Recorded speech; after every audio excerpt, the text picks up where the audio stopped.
boys will be boys and we will let their public sparring continue. You guys should all be very grateful that we have the most transparent administration in history, but the president takes all opinions in mind and then he makes the best decision.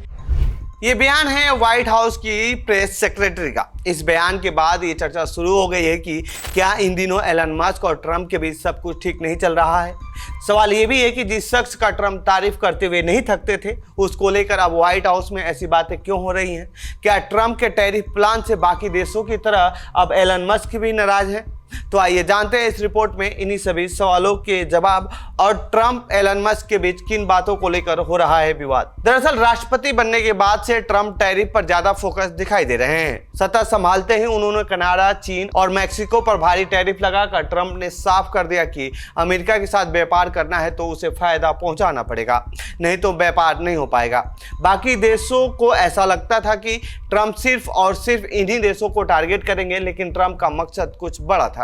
उन्होंने 2 अप्रैल को reciprocal tariff का ऐलान कर दिया। इसके जद में करीब 100 से ज्यादा देश आ गए। इसमें अमेरिका के 2 देश भी शामिल हैं, जिनमें भारत, चीन, कनाडा, जापान, यूरोप और पाकिस्तान जैसे देश हैं। हालांकि चीन इसका विरोध करते हुए अमेरिकी सामानों पर 34% का टैरिफ लगा दिया है, जिसके बाद ट्रंप ने चीन के सामानों पर 104% टैरिफ लगाने का ऐलान किया है।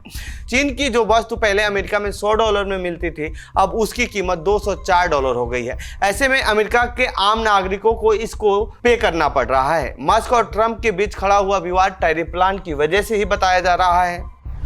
ट्रंप मस्क में दरार की क्या है असली वजह? असल में मस्क एक बिजनेसमैन है। उन्हें ट्रंप सरकार में DOGE का प्रमुख इसलिए बनाया गया था क्योंकि ट्रंप के चुनाव प्रचार के दौरान मस्क ने समर्थन ही नहीं बल्कि पैसे भी खर्च किए थे और वो $290 मिलियन के करीब था। अब जब ट्रंप सत्ता में आ गए हैं तो उनकी नीतियों से एलन मस्क की कंपनी को नुकसान उठाना पड़ रहा है। ट्रंप मस्क के बीच पड़ रही दरार की वजह भी मीडिया में यही बताई जा रही है। मस्क की कंपनी टेस्ला को सरकार का प्रतीक माना जा रहा है। जो भी ट्रंप के विरोधी है इसका विरोध कर रहे हैं। तो वहीं ट्रंप के टैरिफ नीति के कारण भी कंपनी को भारी नुकसान उठाना पड़ रहा है। वॉशिंगटन पोस्ट में छपी एक रिपोर्ट के मुताबिक ट्रंप के चीन पर टैरिफ लगाने की वजह से ही लगातार टेस्ला के शेयरों में गिरावट दर्ज की जा रही है। जो टेस्ला का शेयर $550 का था, अब वो $221 पर आ गया है। टेस्ला के शेयरों की गिरावट लगातार जारी है। एक गिरावट करीब 4.9% है। इससे एलन मस्क की चिंता बढ़ गई है। तो वहीं अमेरिका में लगातार टेस्ला का विरोध हो रहा है। इसको लेकर मस्क ने एक्स पर पोस्ट कर कहा है कि जो भी कंपनी के बारे में गलत अफवाह फैला रहा है उसे निश्चित रूप से जेल भेजा जाएगा। ट्रंप से क्या चाहते हैं एलन मस्क? वॉशिंगटन पोस्ट में सूत्रों के हवाले से छपी रिपोर्ट में दावा किया गया है कि मस्क ने ट्रंप से चीन पर टैरिफ कम करने की बात कही थी ताकि उनकी कंपनी को नुकसान न उठाना पड़े। हालांकि मस्क दावा करते रहे हैं कि टेस्ला कार में ज़्यादातर अमेरिकी कंपनियों द्वारा बनाए गए ही प्रोडक्ट यूज किए जाते हैं, लेकिन उनके इस दावे को कई लोगों ने खारिज किया है और उनका दावा है कि चीनी प्रोडक्ट भी इस्तेमाल किए जाते हैं। हालांकि मस्क के इस डिमांड के बाद भी ट्रंप ने चीन के साथ कोई रियायत नहीं बरती है, बल्कि और ज़्यादा टैरिफ बढ़ा दिया। अब हो सकता है कि टेस्ला की कीमतों में बढ़ोतरी हो, जिससे मस्क के बिजनेस पर असर पड़ेगा। यही वजह है कि हो सकता है कि मस्क ट्रंप सरकार से बाहर हो जाए। दरअसल टैरिफ की योजना तैयार करने में नवारो की बड़ी भूमिका रही है। नवारो ट्रंप के ट्रेड सलाहकार हैं, जबकि मस्क इस नीति के खिलाफ हैं। नवारो ने एक इंटरव्यू में टैरिफ का बचाव करते हुए कहा कि बाजार में जो गिरावट आई है उसके बाद जल्द ही सुधार होगा।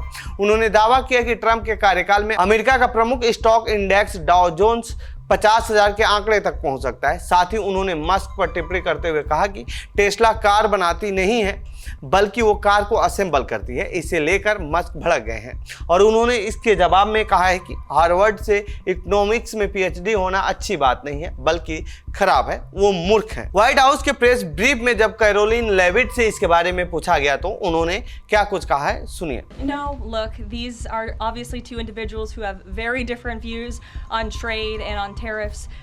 Boys will be boys and we will let their public sparring continue. And you guys should all be very grateful that we have the most transparent administration in history. And I think it also speaks to the president's willingness to hear from all sides, that he has people at the highest levels of this government in this White House who have very diverse opinions on very diverse issues, but the president takes all opinions in mind and then he makes the best decision based on the best interests of the American public. Tiana. तो ये थी Trump और Musk से जुड़ी हमारी report. आपको कैसी लगी ये रिपोर्ट कमेंट बॉक्स में बताएं। साथ ही इस पूरे मामले पर आप क्या कहना चाहते हैं कमेंट बॉक्स में लिखें। बाकी देश दुनिया की खबरों के लिए बने रहिए जनसत्ता के साथ। धन्यवाद।